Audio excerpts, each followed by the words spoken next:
N പ്രിയൻ വലം കരത്തിൽ പിടിച്ചെന്നെ നടത്തിടുന്നു ദിനം തോറും. സന്തോഷവേളയിൽ സന്താപവേളയിൽ എന്നെ കൈവിടാതെ അനന്യനായി. സന്തോഷവേളയിൽ സന്താപവേളയിൽ എന്നെ കൈവിടാതെ അനന്യനായി. പതറുകയില്ല ഞാൻ, പതറുകയില്ല ഞാൻ, പ്രതികൂലമനവധി വന്നിടിലും. വീഴുകയില്ല ഞാൻ, വീഴുകയില്ല ഞാൻ, പ്രലോഭനമനവധി വന്നിടിലും. എൻ കാന്തൻ കാത്തിടും, എൻ പ്രിയൻ പോറ്റിടും, എൻ നാഥൻ നടത്തിടും അന്ത്യം വരെ.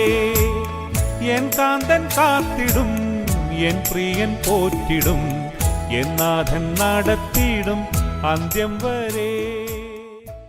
ദൈവവചനം നമ്മെ പഠിപ്പിക്കുന്ന ഏറ്റവും പ്രധാനപ്പെട്ട ഒരു വസ്തുത നമ്മുടെ ജീവിതത്തിൽ കഷ്ടങ്ങളുണ്ട് എന്നുള്ളതാണ്. നമ്മളൊക്കെ ആഗ്രഹിക്കുന്നത് എപ്പോഴും സമൃദ്ധി ഉണ്ടാകണമെന്നാണ്, എപ്പോഴും സന്തോഷം അനുഭവിക്കണമെന്നും, എപ്പോഴും സൗഖ്യമായിരിക്കണമെന്നും, എല്ലാം നല്ല സമൃദ്ധിയായിരിക്കണമെന്നൊക്കെ ആഗ്രഹിക്കുന്ന ആളുകളാണ് നാം ഓരോരുത്തരും. പലരും നമ്മെ പഠിപ്പിക്കുന്നതും അങ്ങനെയാണ്. ദൈവമക്കൾക്ക് എപ്പോഴും സന്തോഷം, എപ്പോഴും സമാധാനം, എപ്പോഴും സമൃദ്ധി, ഒട്ടും ദാരിദ്ര്യമില്ല, പ്രയാസങ്ങളില്ല, പ്രശ്നങ്ങളില്ല, ദുഃഖങ്ങളില്ല, എപ്പോഴും സന്തോഷത്തിൽ ഇങ്ങനെ ആറാടിയിരിക്കുന്ന ഒരു സമൂഹമായി പലരും നമ്മെ ചിത്രീകരിക്കുകയും പഠിപ്പിക്കുകയും ചെയ്യുകയാണ്. എന്നാൽ വാസ്തവം അങ്ങനെയല്ല. കർത്താവായ യേശുക്രിസ്തു താൻ തന്നെ തിരുവായി മൊഴിഞ്ഞിരിക്കുന്നത് ലോകത്തിൽ നമുക്ക് കഷ്ടമുണ്ട് എന്നാണ്. യോഹന്നാൻ്റെ സുവിശേഷം 16-ാം അധ്യായം 33-ാം വാക്യത്തിൽ നാം വായിക്കുന്നത് ഇങ്ങനെയാണ്: നിങ്ങൾ എന്നിൽ സമാധാനമുണ്ടാകേണ്ടതിന് ഇത് നിങ്ങളോട് സംസാരിച്ചിരിക്കുന്നു. ലോകത്തിൽ നിങ്ങൾക്ക് കഷ്ടമുണ്ട്, എങ്കിലും ധൈര്യപ്പെടുവീൻ, ഞാൻ ലോകത്തെ ജയിച്ചിരിക്കുന്നു എന്ന് പറഞ്ഞു. കർത്താവായ യേശുക്രിസ്തു തന്നെ നമ്മോട് പറയുകയാണ്, ലോകത്തിൽ നിങ്ങൾക്ക് കഷ്ടമുണ്ട്. ഒരുപാട് കഷ്ടങ്ങളിലൂടെ നാം കടന്നു പോകേണ്ടതായിട്ടുണ്ട്. വാസ്തവത്തിൽ ക്രിസ്തീയ ജീവിതം എന്ന് പറയുന്നത് അനുഭവങ്ങളുടെ ജീവിതമാണ്, അനുഭവ സമ്പത്തിൻ്റെ ജീവിതമാണ്. ഈ ലോകത്തിലെ സമ്പത്തിനേക്കാൾ ഉപരിയായി അനുഭവ സമ്പത്താണ് ഒരു ക്രിസ്ത്യാനിക്ക് ആവശ്യമായിട്ടുള്ളത്. അപ്പോസ്തലനായ പൗലോസിനെ നോക്കുക, അദ്ദേഹത്തിൻ്റെ അനുഭവങ്ങൾ എന്തൊക്കെയായിരുന്നു? 2 കൊരിന്ത്യർ 11-ാം അധ്യായം 23 മുതലുള്ള വാക്യങ്ങൾ നാം വായിക്കുമ്പോൾ അവിടെ എഴുതിയിരിക്കുന്നത് ഇങ്ങനെയാണ്: ഞാൻ ഏറ്റവും അധികം അധ്വാനിച്ചു, അധികം പ്രാവശ്യം തടവിലായി, അനവധി അടി കൊണ്ടു, പലപ്പോഴും പ്രാണഭയത്തിലായി. യഹൂദരാൽ ഞാൻ 1 അടി 5 വട്ടം കൊണ്ടു, 3 വട്ടം കോലിനാൽ അടികൊണ്ടു, ഒരിക്കൽ കല്ലേറുകൊണ്ടു, 3 വട്ടം കപ്പൽ ഛേദത്തിൽ അകപ്പെട്ടു, 1 രാപ്പകൽ വെള്ളത്തിൽ കഴിച്ചു. ഞാൻ പലപ്പോഴും യാത്ര ചെയ്തു. നദികളിലെ ആപത്ത്, കള്ളന്മാരാലുള്ള ആപത്ത്, സ്വജനത്താലുള്ള ആപത്ത്, ജാതികളാലുള്ള ആപത്ത്, പട്ടണത്തിലെ ആപത്ത്, കാട്ടിലെ ആപത്ത്, കടലിലെ ആപത്ത്, കള്ള സഹോദരന്മാരാലുള്ള ആപത്ത്, അധ്വാനം, പ്രയാസം, പലവട്ടം ഉറക്കിളപ്പ്, പൈതാഹം, പലവട്ടം പട്ടിണി, ശീതം, നഗ്നത എന്നീ അസാധാരണ സംഗതികൾ അനുഭവിച്ചു. നോക്കുക, പൗലോസിൻ്റെ അനുഭവങ്ങൾ എത്രമാത്രമുണ്ടായിരുന്നു. അനുഭവങ്ങളാണ് നമ്മെ വാസ്തവത്തിൽ തിളക്കമേറിയവരാക്കുന്നത്. ജീവിതത്തിലെ ഒരുപാട് അനുഭവങ്ങൾ. ഈ തലമുറയിലുള്ളവരെക്കാൾ കൂടുതൽ അനുഭവ സമ്പത്ത് പഴയ തലമുറയിലുള്ളവർക്കായിരുന്നു എന്ന് പറയുന്നതിൽ തെറ്റില്ല. അവരൊക്കെ ഒരുപാട് കഷ്ടതകൾ കണ്ടിരുന്നവരായിരുന്നു. എന്നാൽ ഈ കാലത്ത് ജീവിക്കുന്ന നമ്മെ സംബന്ധിച്ചിടത്തോളം കഷ്ടതകൾ എന്താണെന്ന് നമുക്കറിവില്ല, നാം അതനുഭവിച്ചിട്ടില്ല. പ്രത്യേകിച്ച് ആധുനിക തലമുറ കാണുന്നതെല്ലാം സമൃദ്ധിയാണ്. അവർ ജനിക്കുന്ന സമയം മുതൽ കാണുന്നത് മുഴുവൻ സമൃദ്ധിയുടെ കാര്യങ്ങളാണ്. അതുകൊണ്ട് തന്നെ അവർ വളർന്നു വരുമ്പോൾ അനുഭവങ്ങളില്ലാത്തവരായി വളരുന്നു. ബുദ്ധിമുട്ട് എന്താണെന്ന് അവർക്കറിഞ്ഞുകൂടാ, കഷ്ടത എന്താണെന്ന് അവർ കേട്ടിട്ട് പോലുമില്ല. ദൈവവചനം നൽകുന്ന സ്വസ്ഥത എന്താണെന്നോ സമാധാനം എന്താണെന്നോ ജീവിതത്തിൻ്റെ അർത്ഥതലങ്ങൾ എന്തൊക്കെയാണെന്നോ ഒന്നും തിരിച്ചറിവില്ലാത്ത ഒരു സമൂഹമായി പുതിയ തലമുറ വളർന്നു വരികയാണ്. അതുകൊണ്ട് തന്നെ വിശ്വാസ ജീവിതം എന്താണെന്ന് ശരിയാവണ്ണം അവർക്ക് ബോധ്യപ്പെടുന്നില്ല. ദൈവത്തോട് ഭയമില്ലാത്ത, ഭക്തിയില്ലാത്ത ഒരു സമൂഹമായി ആധുനിക തലമുറ വളർന്നു വരുന്നു. ഈ ആധുനിക കാലത്ത് എല്ലാം ഒരു ഷോ ആയിട്ട് മാറിയിരിക്കുകയാണ്. ഏറ്റവും നല്ല ഉദാഹരണം ക്രൈസ്തവ കുടുംബങ്ങളിലെ വിവാഹങ്ങൾ തന്നെയാണ്. ഒരു കാലത്ത് ഏറ്റവും പവിത്രമായി ദൈവത്തോടുള്ള ഭയത്തോടും ഭക്തിയിലും നടത്തിയിരുന്നതായ പല ശുശ്രൂഷകളിലും ഇന്ന് കേവലം ചടങ്ങുകളായി മാറിയിട്ട് ലോകപ്രകാരമുള്ള ആഘോഷങ്ങളായി ആഡംബരങ്ങളായി ഒക്കെ അധപ്പതിച്ചു പോയിരിക്കുന്ന ഒരു കാലത്താണ് നാം ജീവിക്കുന്നത്.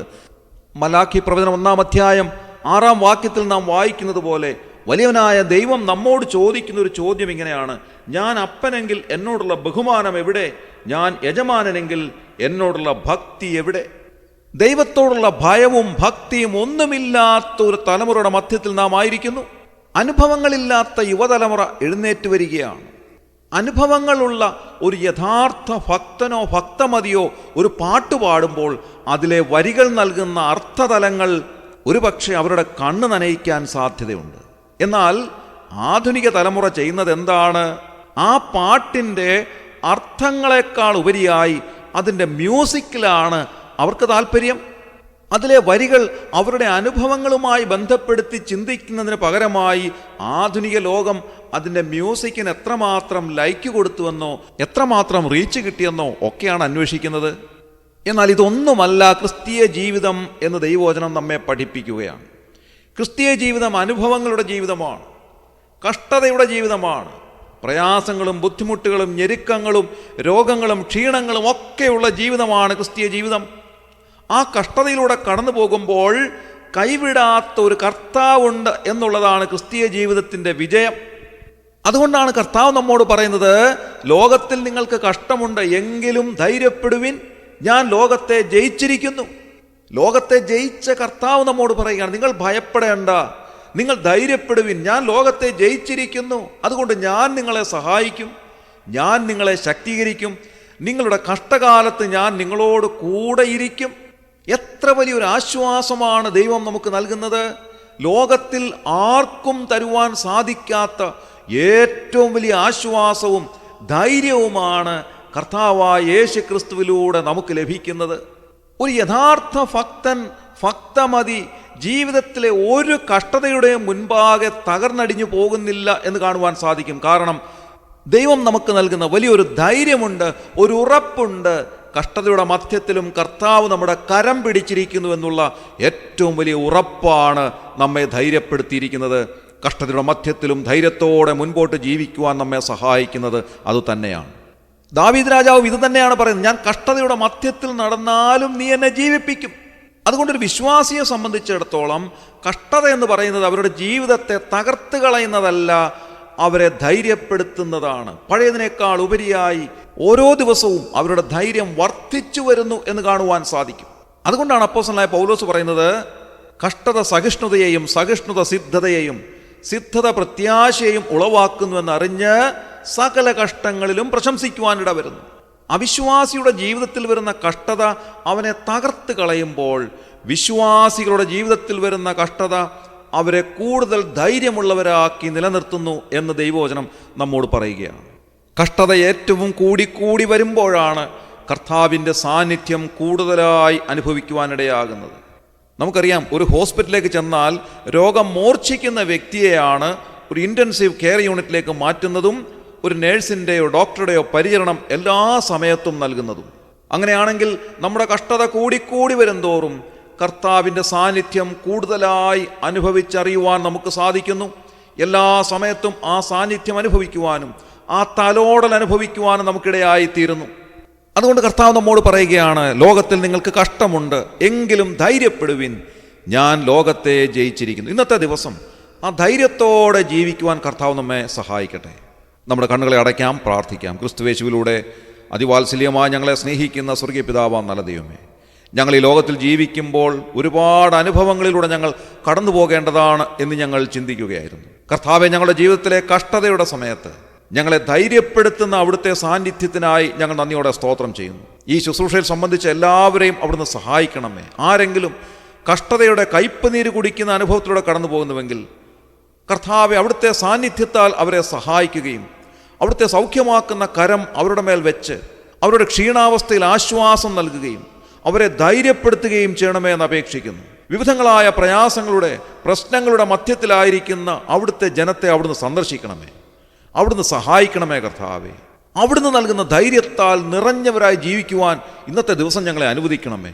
ഞങ്ങളുടെ മനസ്സൊന്നുകൊണ്ടും പതറിപ്പോകുവാൻ അവിടുന്ന് അനുവദിക്കരുത് എന്ന് പ്രാർത്ഥിക്കുന്നു. ഞങ്ങളുടെ പ്രാർത്ഥന കേട്ടതിനായി സ്തോത്രം. ഞങ്ങളുടെ കർത്താവും രക്ഷിതാവുമായ യേശുക്രിസ്തുവിന്റെ ധന്യമായ നാമത്തിൽ തന്നെ ആമേൻ.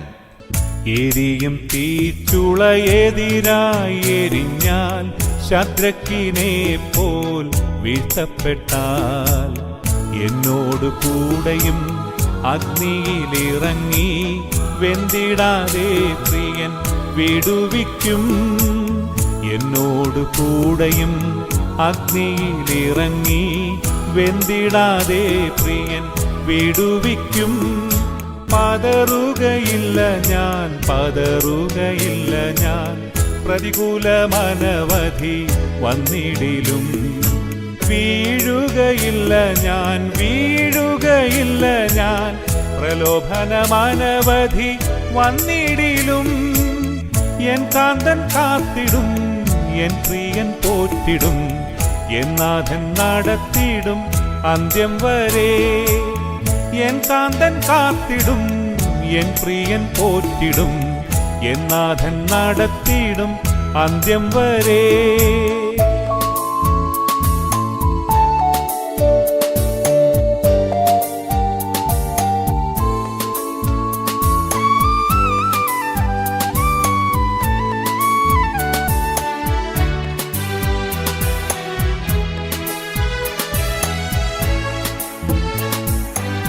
ഗർജിക്കും സിംഹങ്ങൾ വസിക്കും ഗുഹയിൽ ദാനിയേലെ പോൽ വീഴ്ത്തപ്പെട്ടാൽ. സിംഹത്തെ സൃഷ്ടിച്ച എൻ സ്നേഹനായകൻ കൺമണി പോലെന്നെ കാത്തുകൊള്ളും. സിംഹത്തെ സൃഷ്ടിച്ച എൻ സ്നേഹനായകൻ കൺമണി പോലെന്നെ കാത്തുകൊള്ളും. പതറുകയില്ല ഞാൻ, പതറുകയില്ല ഞാൻ, പ്രതികൂലമനവധി വന്നിടിലും. വീഴുകയില്ല ഞാൻ, വീഴുകയില്ല ഞാൻ, പ്രലോഭനമനവധി വന്നിടിലും. എൻ കാന്തൻ കാത്തിടും, എൻ പ്രിയൻ പോറ്റിടും, എൻ നാഥൻ നടത്തിടും അന്ത്യം വരെ.